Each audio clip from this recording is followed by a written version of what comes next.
Ethelberg. A name that once echoed with the promise of progress, of a brighter future. By the mid-21st century, however, its citizens knew it by another name, the concrete jungle, the city of shadows. Ethelberg was drowning, not in water, but in crime. The statistics were a drumbeat of despair, soaring homicide rates, rampant theft, and a pervasive sense of fear that clung to the populace like the city's perpetual smog. The social contract was in tatters, its promises of safety and order broken. The people of Ethelberg were desperate for a savior. And a savior, it seemed, had arrived.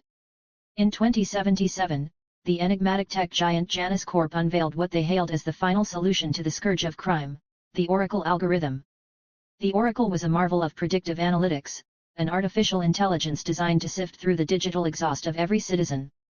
It monitored everything: financial transactions, social media activity, communication patterns, biometric data collected from public sensors. It saw what you bought, who you spoke to, where you went. It even analyzed your heart rate as you walked down the street.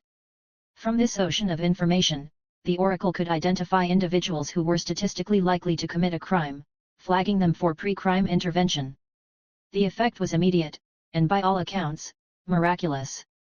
Within the first year of the Oracle's implementation, violent crime in Ethelberg plummeted by an astonishing 98%. The streets, once the domain of predators and prey, were now safe at any hour. The nightly chorus of sirens was replaced by a gentle hum of a city at peace. The media dubbed it the Golden Age of Ethelberg. The Oracle was lauded as a triumph of human ingenuity, a digital guardian angel. The public, weary of the chaos that had preceded it, embraced their new protector with open arms.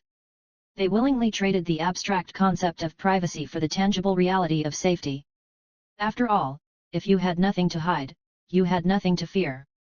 The logic was seductive in its simplicity. But then came case study number 912. David Renshaw. A quiet, unassuming architect, a husband, a father of two. A man with no criminal record, no history of violence. Yet, one Tuesday morning, the Oracle flagged him. The prediction: within 72 hours, David Renshaw would commit a crime of passion, the second-degree murder of his wife. The data that triggered the flag was, on the surface, innocuous. A series of heated arguments with his wife over financial strain, a search history for divorce lawyers, a sudden, uncharacteristic purchase of a hunting knife. The Oracle, in its cold, calculating logic, pieced together a narrative of escalating marital discord culminating in a tragic, violent end. What the algorithm could not account for, what it was never designed to understand, was the human capacity for change. The struggle of conscience, the war waged within the silent confines of a person's soul. David Renshaw had stood on the precipice of a terrible choice. He had entertained the darkest of thoughts, fueled by anger and despair. But in the end, he had chosen a different path. He had chosen love. He had chosen restraint. He had chosen to be better than his worst impulses. But the Oracle did not see his change of heart. It saw only the potential for a crime. And in the world the Oracle had created, potential was tantamount to guilt. David Renshaw was taken to a re-education facility, his life, his family, his future, all erased by a prediction that never came to pass. The system, designed to be infallible, had no mechanism for mercy, no understanding of redemption. It could not conceive of a world where a person could confront their own darkness and emerge into the light. And so, we arrive at the verdict on Ethelberg's Golden Age.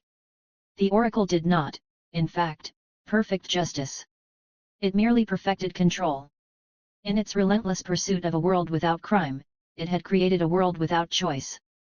The citizens of Ethelberg were no longer free to do wrong, but in that, they had also lost the freedom to consciously, meaningfully, choose to do right.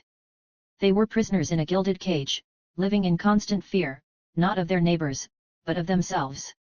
Of a single, errant thought, a fleeting moment of anger, a statistical anomaly that could, at any moment, condemn them. The Turing test is not about whether a machine can think, but whether we, in our quest for a perfect world, forget what it means to be human.